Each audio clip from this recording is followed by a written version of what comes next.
hello, hello. Message. Actually, wala akong ginawang draft for the message. Kasi hindi ako marunong. Yan. Pero, I would like to share a few points muna. No? First of all, magpapakilala muna ako kasi parang konti lang yung nakakilala sa akin dito. No? Ako po si Edgar Patrick. Kaibigan po ako ni Marion. Best friend po ako ni Marion. Pwede ko ba i-claim yun? Best friend kita? Ayan. Nagkita po kami nung college. Hindi po kami childhood friends, pero nagkita kami nung college. And naging magkaklase kami since the first year. Sabay ba tayo graduate? Kumalan? Hindi raw kami sabay graduate. Nauna ako. Ayan, nauna ako. A few things I would like to share nung naging kaibigan kami ni Marion is nawawala yung sa utak ko.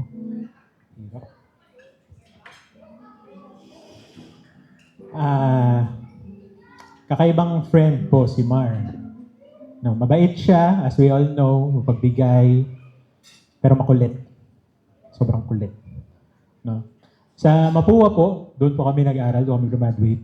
Our semesters are like pretty fast. 10 weeks lang po per semester. Tapos final exam na.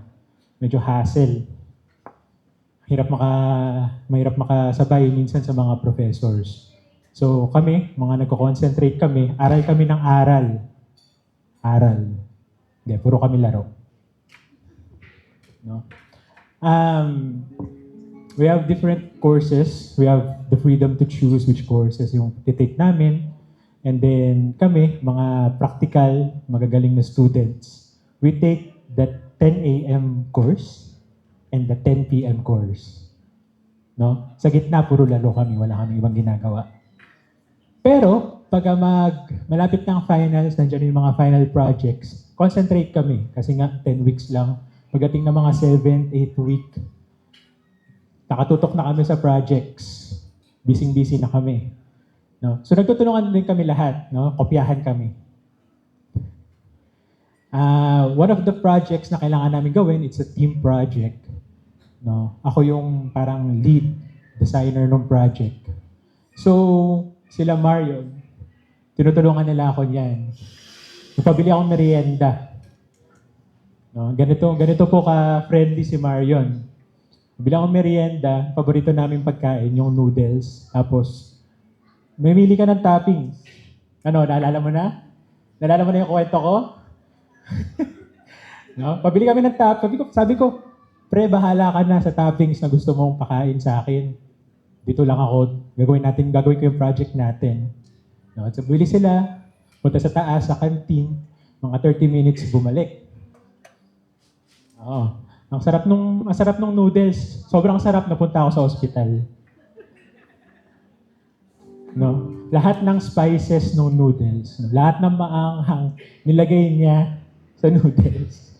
Tapos pinakain sa akin. Wala akong kaalam-alam, sarap na sarap ako. Tapos ubo ko ng ubo, wala na. Punta na akong clinic pagkatapos. Yes, ganun po kakulit si Mar. No? Kapag hindi ka pa napapunta sa... Parang negative yung sasabihin ko, no? Hindi ka pa napapunta sa hospital ni Mar, hindi ka pa nila. Natin ka na niya. Okay. Yeah, 2 beses na daw. Okay. So, love na love siya ni Mar. Hindi iwanan ni Mar si Rin. No, siya bahala sa kanya. Ako naman, nandito lang din ako as your best man. Kung may problema ka, punta ka sa akin. Pag financial, punta ka sa iba. Ha? Hindi, okay lang. Joke lang. No? Yes, na-mention din, mag-aaway daw kayo. Okay lang. No? Sabi mo, magiging magkapit-bahay na tayo in the future. No? Pag nag-away kayo, punta ka lang sa akin. Sipahin kita dating ng 8 p.m. Mag-sorry ka, ha? Okay. What else? Ayun, congratulations. No? Wala na akong ibang alam sabihin. Yun na yung naisip kong ikwento. No? Yes. Laro naman tayo minsan.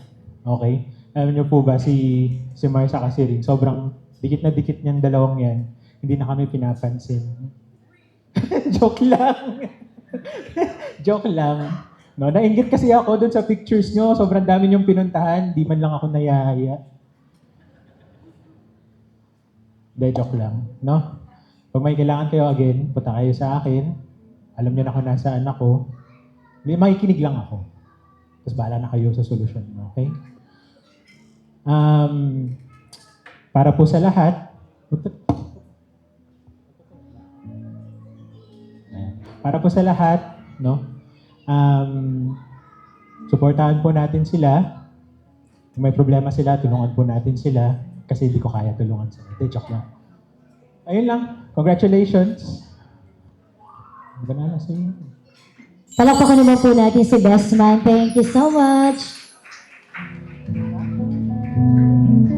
Next, we have Sir Bonnie and Ma'am Merly Agapinay.